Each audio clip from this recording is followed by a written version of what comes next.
السلام عليكم ورحمة الله وبركاته. مساء الخير يا جماعة. في سؤال جالي في الانبوكس أو سؤال اتعرض عليا بيقول هو أنا ينفع إن أنا أخبي أو أخفي الميزة التنافسية على العميل عشان المنافس ما يقلدهاش؟ ومكمل في السؤال بتاعه قال لك وهقولها له على الخاص، يعني هيقول للعميل بتاعه الميزة التنافسية على الخاص بس هو مش هينشرها عشان خاطر خوفه من ان المنافس ما يقلدهاش. طيب انا مش هقول لك ده صح ولا غلط، انما انا هفكر معاك. هو اولا يا جماعه الميزه التنافسيه يعني ميزه عندي انا كشركه بقدر معين مش عند غيري، بتخليني انا مميز، بتخليني انا اعرف اقدم الخدمه او المنتج بشكل معين غيري ما يقدرش يقدمه كده، وبالتالي اكون انا مميز. ومن هنا جت انها ميزه تنافسيه، ميزه تخليني انافس بيها المنافسين بتوعي. طيب هي الميزه التنافسيه دي ممكن تكون في ايه؟ طبعا الميزه التنافسيه دي ممكن تكون زي ان انا اقدر اقدم اقدر اخد المنتج بتاعي بتكلفه قليله وبالتالي اقدر ابيعه بسعر قليل، فانا اقدر انافس على السعر. دي ميزه، دي ميزه زي التميز differentiation، يعني انا اقدر اقدم منتج جودته عاليه جدا الناس ما تقدرش تقدم الجوده دي تاني زيي.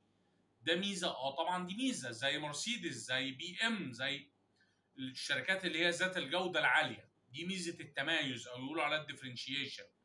والاولى اللي هي البرايس او الكوست. طب ايه كمان؟ إيه ممكن يكون عندي الميزه في الكاستمر سيرفيس، في خدمه العملاء، ان انا بقدم خدمه عملاء فائقه، بقدم خدمه ما بعد البيع فائقه.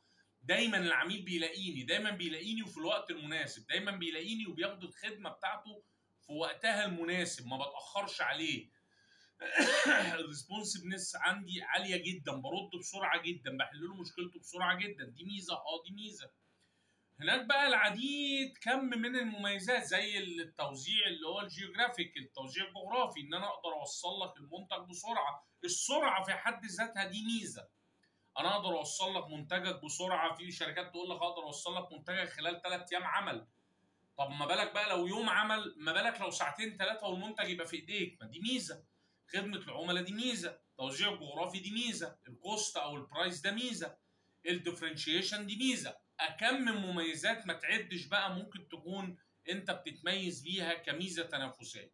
نرجع بقى لسؤالنا بعد ما قلنا ايه هي الميزه التنافسيه وانواعها زي ايه تقريبا، لان مش هنعرف نحصرها طبعا. طب انت بقى عايز تخبيها على العميل بتاعك، الاول هتخبيها ليه؟ قال لك عشان المنافس ما يقلدهاش. طب وهتعمل ايه لما المنافس يخش لك في الخاص يكلمك على انه عميل وتقول له الميزه بتاعتك؟ يعني انا شركه العربي ومخبي سعر الثلاجه، ودخل لي شركه ال جي قامت سالاني موظف من عندهم سالني على الخاص هو الثلاجه بكام؟ قلت له ب 32,000. طب هو انت خبيت على المنافس ازاي؟ ده احنا النهارده في عصر السرعه، عصر المعلومات، عصر ما يستخباش فيه اي حاجه. هتخبي فين المعلومات النهارده وانت في 2024؟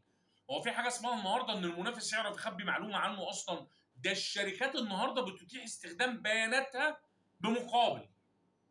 يعني شوف وصل الامر لايه، ان الشركات النهارده بتتيح الداتا بتاعتها بمقابل، تقول لك ما انا كده كده هتشتهر في السوق، ما ناخد عليها فلوس وابيعها. يعني ده في بعض الداتا طبعا، مش في كل حاجه، مش في الحاجات الكونفيدنشال يعني.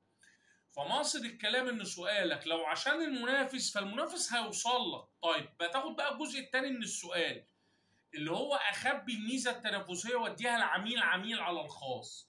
طب هو انت شايف ان انت لو انت شركه محترمه عندها مثلا على الصفحه بتاعتها او على البيج بتاعتها 20 مليون عميل، هل انت تدي ل 10,000 منهم الميزه على الخاص؟ ده اللي هيدخل لك على الخاص، في حين انك تفقد ميزه ان ال 4 مليون ولا ال 20 مليون عميل يعرفوا الميزه اللي عندك؟ يبقى انت اكيد هتضيع فرص بيعيه كتير جدا. يبقى خلاصه الكلام او اللي وصلنا له مع بعض مش فكره انه بقنعك بحاجه، انا بوصلك للصح. هو انا الميزه التنافسيه اساسها ايه؟ ده اساسها الانتشار. ده الفيسبوك والميديا ونظام التسويق الجديد والتسويق الالكتروني اساسه الانتشار. ان انا اقدر النهارده بصفحه على الفيسبوك انزل اوفر، بدل ما كان زمان يشوفوا 5 6 ويقولوا لقرايبهم 5 6 زيهم، والخمسه 6 وصلوا ل 2 3 كمان، في الاخر الم لي 20 30 عميل واثنين منهم اللي يشتروا. لا، ده النهارده انا بنشر اوفر على الفيسبوك على صفحه فيها 30 مليون عميل، لو اوفر قوي ممكن يشتري 10 15000 عميل، 20000 عميل، 100000 عميل، وات ايفر بقى موضوع الارقام ده، عشان ايه؟ كل اوفر باوفر يعني. فمصل الكلام الميزه التنافسيه ما تستخباش، الميزه التنافسيه ما تخافش عليها من المورد، من المنافس بتاعك، من الكومبيتيتور بتاعك، لانه عارفها اكتر منك. هو دخلك على الخاص وعرفها، ولو مش على الخاص هو عارفها من موظفين عندك، ولو مش موظفين عندك هو عارفها من ناس بيشتروا عندك. اقول لك على حاجه، لو وصل بيه الامر انه يشتري من عندك منتج، هيشتريه عشان يعرف السعر بكام، عشان يعرف توصيله في قد ايه. المنافس الصح هيكون درسك صح. مش احنا واحنا بنعمل خطه تسويقيه في دراسه المنافسين، الطبيعي ان المنافس ده يكون درسك صح. هو ايه هي دراسه المنافس؟ ده نعرف بيفكر ازاي، وبيبيع بكام، وبيشتري بكام، وبيجيب منين، وبيوصل له في قد ايه، وبيصنع فين، وبيصنع بكام، وهيبيع بكام، ومعين عنده كام موظف، وتكاليف تشغيله قد ايه. كل معلومه بسيطه ينفع اجيبها عن المنافس لازم تكون عندي.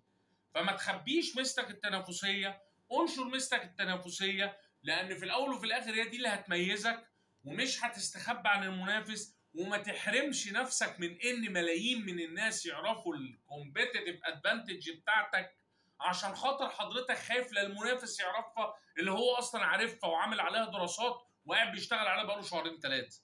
فالاجابه القطعيه انشر ميزتك التنافسيه، هو ده الشيء الوحيد اللي ممكن يميزك اكتر ويخليك تبقى. هو ايه الميزه التنافسيه؟ اهم حاجه فيها ايه غير انها تسمع في السيلز فوليوم، غير انها تحقق لي مبيعات، غير انها تعمل لي ماركت شير قوي؟ انت مش محتاج اكتر من كده. ما تخبيش ميزتك التنافسيه، انشرها على عملائك، وزعها على الناس كلها، انشرها في كل القنوات التسويقيه عشان خاطر تقدر تستفيد منها. شكرا، والسلام عليكم ورحمه الله وبركاته.